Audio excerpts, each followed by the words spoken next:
Добрый вечер, уважаемые телезрители! Сегодняшняя наша программа «Гипертоническая болезнь. Факторы риска, профилактика и лечение гипертонической болезни». Гипертония, как повышение артериального давления, представляет собой одно из наиболее широко распространенных сердечно-сосудистых заболеваний. Коварство болезни в том, что она может протекать незаметно для самого больного. Человека беспокоят головные боли, головокружение, раздражительность, ухудшается память, снижается работоспособность.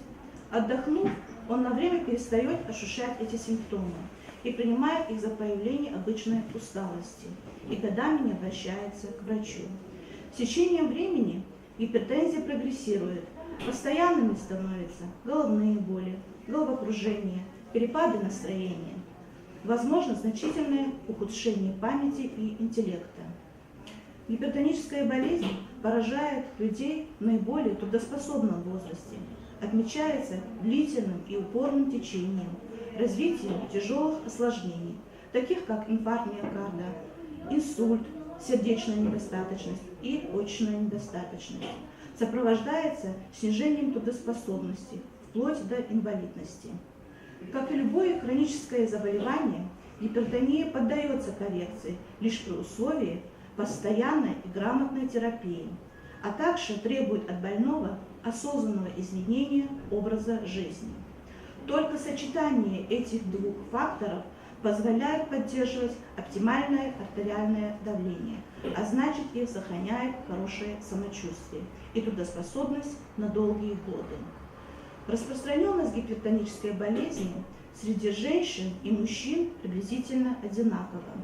Чаще заболевание развивается в возрасте после 40 лет, хотя гипертония нередко встречается даже у подростков. Ведущие проявления гипертонической болезни – это стойкое высокое артериальное давление. Согласно рекомендациям ВОЗ, нормальным является артериальное давление, не превышающее 140 на 90 мм ртутного столба.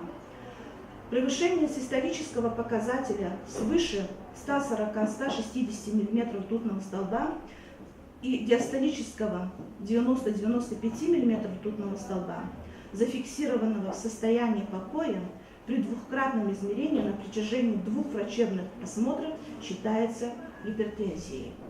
Каковы же факторы риска гипертонической болезни? Существуют коррегируемые и необратимые факторы гипертонической болезни. К необратимым факторам риска относятся наследственность, пол, возраст и факторы окружающей среды.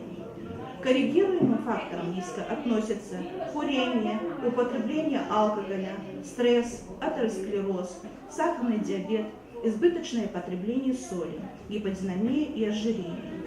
Жалобы, с которыми больные обращаются к врачу в ранних стадиях болезни, носят неспецифический характер. Отмечается утомляемость, раздражительность, бессонница, общая слабость, сердцебиение. Позже уже появляются жалобы вначале на периодическую, а затем на частую головную боль, обычно утреннего, типа тяжелой головы, с локализацией в затылочной области и которая усиливается в горизонтальном положении больного. При лечении гипертонической болезни важно не только снижение артериального давления, но также и коррекция и максимально возможное снижение риска осложнений. Полностью излечить гипертоническую болезнь невозможно, но вполне реально остановить его развитие и уменьшить частоту возникновения кризисов.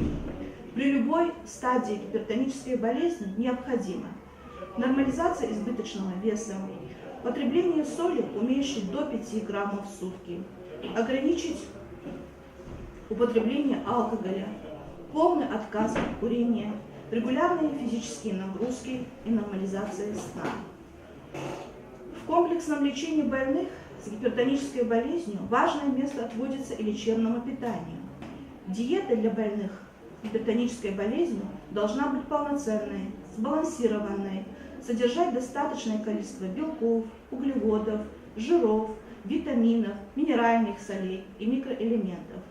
Рацион должен быть обогащен солями калия, магния, витамином С и В, растительными маслами. Важные условия питания – это умеренность в еде. Пища в течение дня должна быть равномерно распределена. Последний прием пищи не позднее, чем за 2 часа до сна. Если нет эффекта от медикаментозной терапии, в течение 12-16 недель применяют медикаментозное лечение, которое назначается ступенчато. Начинают с одного препарата, а при неэффективности комбинация препаратов. У пожилых людей артериальное давление снижают постепенно, так как быстрое снижение ухудшает мозговое и коронарное кровообращение. Из множества групп лекарственных средств гипотензивного действия практическое применение нашли 4 группы. Это бета-блокаторы, антагонисты кальция, диуретики и ингибиторы АПФ. Гипертоническая болезнь, как и любое хроническое прогрессирующее заболевание, легче предупредить, чем лечить. Поэтому профилактика гипертонии, особенно для людей с отягощенной наследственностью, является задачей первой необходимости. В первую очередь о гипертонической болезни стоит задуматься всем, у кого артериальное давление находится в пределах высокой или пограничной нормы. Особенно это касается молодежи и подростков. В таком случае регулярное обследование у кардиолога хотя бы 1 раз в год в значительной мере застрахует пациента от необходимого для него развития артериальной гипертензии. Каждому нужно обладать информацией о случаях гипертонической болезни в семье, особенно среди ближайших родственников. Эти данные помогут предположить, входит ли человек в группу риска по гипертонической болезни. Необходимо пересмотреть привычный уклад своей жизни. Особенно хороши регулярные занятия на свежем воздухе, особенно те, которые помимо нервной системы укрепляют еще и сердечную мышцу. Это бег, ходьба, плавание, лыжи. Питание должно быть полноценным и разнообразным, включать в себе такие продукты, как овощи, фрукты, крупы, мясо нежирных сортов и рыбу. Большое количество соли не полезно никому, а для людей с возможностью развития гипертонии это воистину белая смерть. Не стоит увлекаться алкогольными напитками и табачными изделиями. Здоровый образ жизни, спокойная и благожелательная атмосфера в семье и на работе, регулярные профилактические осмотры у врача – вот и вся профилактика гипертонической и сердечно-сосудистых заболеваний. Спасибо вам за внимание. Будьте здоровы.